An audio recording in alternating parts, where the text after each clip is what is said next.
Hello and welcome to National Fishing Month TV.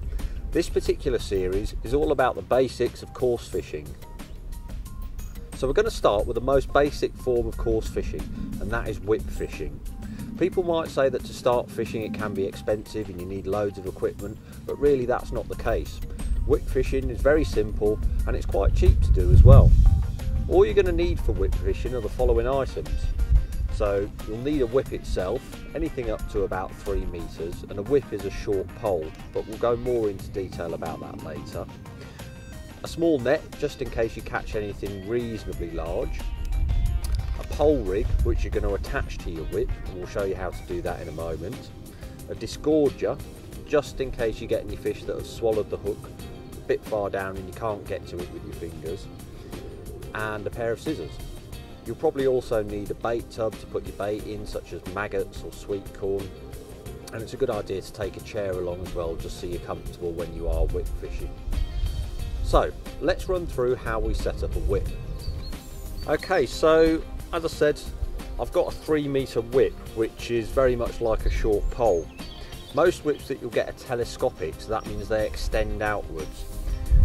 We've got a small stopper on the end here, which I'm going to take off, and then I can extend the whip. So there we go. We're now ready to attach the rig. Just before we attach the rig, what you'll probably notice is that this whip has got elastic running through the centre of the top section. The reason that is because it acts like a shock absorber.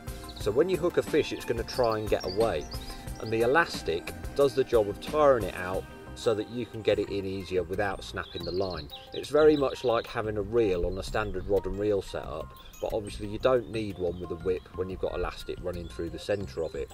You can get some whips that don't have elastic and they just have a metal ring for you to attach your rig to, but I'd recommend elasticated whips because you never know if you're going to hook something reasonably decent, maybe over 1 or 2 pounds, and you want to get that fish in, so the elastic allows you to do that without snapping your line.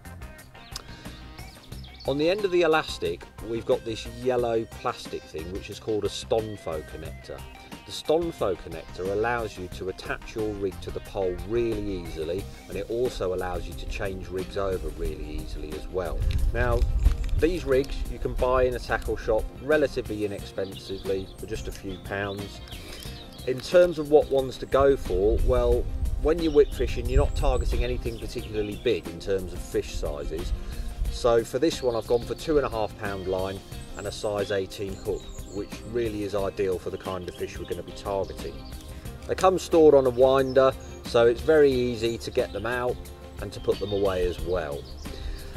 If I just get out the rig that I've already been using, which is this one here, it's got a loop on the end. Now that loop goes inside the hook part of the Stonfo connector, and then you can actually close it like so. All you then have to do is unwind your rig and you're almost ready to go. Okay, we're down by the water's edge now and we're ready to start fishing. What I recommend that you do before you actually start fishing is make sure that you can fish to hand quite easily, and that means basically that if you're just swinging your rig, you can swing the hook part of it straight into your hand very easily, either to bring in a fish or to rebait. So what I've done is I've shortened my rig slightly by just cutting a little bit off of it and then retying a loop and putting it onto the Stonfo connector at the end. So basically I've got enough line to swing this to my hand very easily. Before we start fishing, we also need to know how deep the water is that we're fishing in. And the reason that is because fish will often feed at a specific depth. I often find that when you're doing this type of fishing, it's best to fish with your bait just a few centimetres off the lake bed. So to do that, what we need is something called a plummet, and a plummet is a very heavy weight, usually with a bit of cork or foam on it, and you attach it to your hook. So all we're going to do is we're going to attach the plummet weight to the hook like so. So we're going to swing it out basically to where we're going to fish, like so. Now my float's completely disappeared, so that might mean we're fishing a little bit too shallow at the moment. Can't actually see anything at all. So we're going to lift it out and I'm going to adjust the depth. The way I'm going to do that is basically by sliding the float towards the top of the whip, like that. So I'm just going to adjust it by a few centimetres. Swing it back out again. Now I can just see it under the water, so I know I'm fishing at the perfect depth now. And then we're ready to attach some bait and start fishing. Okay, I'm now going to attach a bait and we're going to start fishing. So I'm going to fish with a single red maggot. I'm using maggots because basically there isn't fish swimming that doesn't love maggots. So I'm going to pop this on my nice small size 18 hook, and then I'm going to swing my rig out to where we've just plumbed up. Very simple to get it in position with a whip. There's no casting as such involved. All you've got to do is swing it out. Then what we're waiting for is for the red tip of the float to go under the water. If it goes under the water, then I know that a fish has picked up my bait and I need to strike to set the hook. It's always good. Oh, got one straight away, wasn't expecting that. And we've caught one of my favourite fish, which is a perch. Oh, bit of a wriggly customer. So we've got a barbless hook on, so the hook comes out very easily. There we go. We can return this fella. Maybe try and catch another one. Well, that was an excellent start. I fished straight away. As I was going to say, when you're whip fishing, it's best just to feed little and often.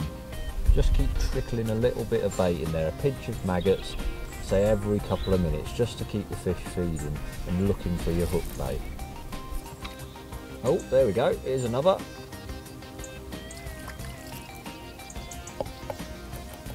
Another nice perch.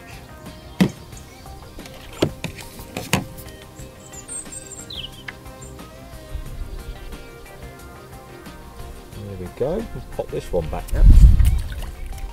Oh, it's a bigger perch. Probably going to have to get the net for this one. There we go. That's a lovely perch. Just going to get the disgorger because he's taken that bait right in. So we'll use the disgorger just so that we don't injure him whilst we're trying to get the hook out.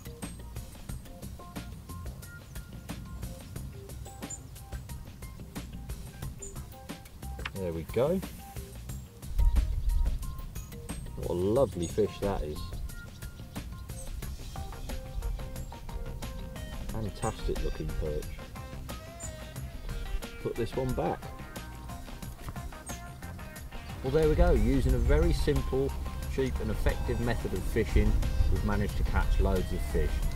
So you can go down to your local canal, lake, pond, any venue like that, and you can catch a load too using the whip setup. Good luck with your fishing and thanks for watching.